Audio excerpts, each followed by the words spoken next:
आज बनवूया Iyengar bakery style एकदम स्पॉन्जी असा चॉकलेट केक। त्यासाठी एका पातेल्यामध्ये 2 वाटी इतकं गव्हाचं पीठ घेतलेलं आहे, 2 चमचे पोह्याचे भरून रवा घेतलेला आहे, 2 ते 3 चमचे इतकी कोको पावडर टाकून घेतलेली आहे, 2 चमचे मिल्क पावडर आणि 2 चमचे इतकं दही टाकून घेतलेलं आहे। आता 2 वाटी गव्हाच्या पिठाला 1 वाटी इतकी पिठी साखर टाकलेली आहे आणि 1 वाटी इतकंच दूध घेतलेलं आहे। त्यामध्ये 1 पोह्याचा चमचा व्हिनेगर आधीच टाकून घेतलेलं होतं। आता हे सर्व ड्राय आणि वेट इन्ग्रेडियंट्स छान असे मिक्स करून घ्यायचे आहेत। त्यामध्ये 1 टेबलस्पून इतकं व्हॅनिला इसेन्स टाकायचं आहे आणि तेही छान असं मिक्स करून घ्यायचं आहे। आता 1 पाउच 1 रुपयाचं छोटं कॉफीचं जे पाउच मिळतं ते त्यामध्ये टाकून मिक्स केलं आहे, त्यामुळे कॉफीचा छान असा फ्लेवर येतो। आता हे बॅटर छान मिक्स करून झालं की त्यामध्ये साधारण आपल्या तेलाच्या डब्यात जी पळी असते तेवढी पळी भरून मी तेल यामध्ये टाकलेलं आहे, त्यामुळे खाताना तो असा ड्राय केक लागत नाही।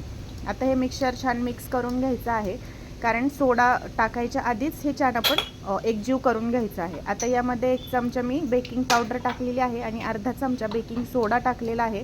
आता हे दोन्हीही इन्ग्रेडियंट्स छान असे फेसाळावेत म्हणून त्यामध्ये थोडंसं दूध टाकलेलं आहे किंवा आपण थोडंसं पाणीही टाकू शकतो। आणि आता हे कट अँड फोल्ड मेथडनी हलक्या हाताने मिक्स करायचं आहे। ह्यासाठी सर्व आधी सोडा टाकण्या अगोदर आपण व्यवस्थित मिक्स करून घेतलं होतं।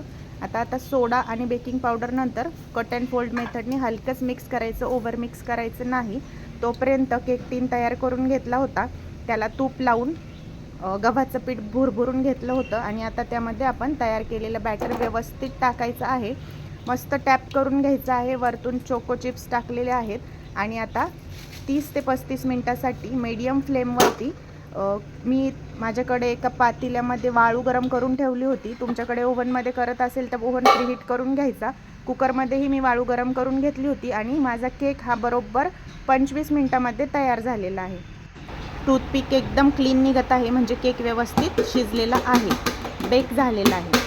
आता व्यवस्थित आपण 10 ते 15 मिनिटं थंड केल्यानंतर केक आपण डिमोल्ड करून घेऊया। बघा, इतका सुंदर स्पॉन्जी असा केक तयार झालेला आहे। मी तुम्हाला कट करून दाखवते। आतमध्येही एकदम असा मस्त फुगलेला आहे आणि एकदम टेस्टी असा हा केक तयार झालेला होता। तुम्हीही नक्की ट्राय करा। रेसिपी आवडल्यास चॅनलला लाईक आणि सबस्क्राईब करायला विसरू नका।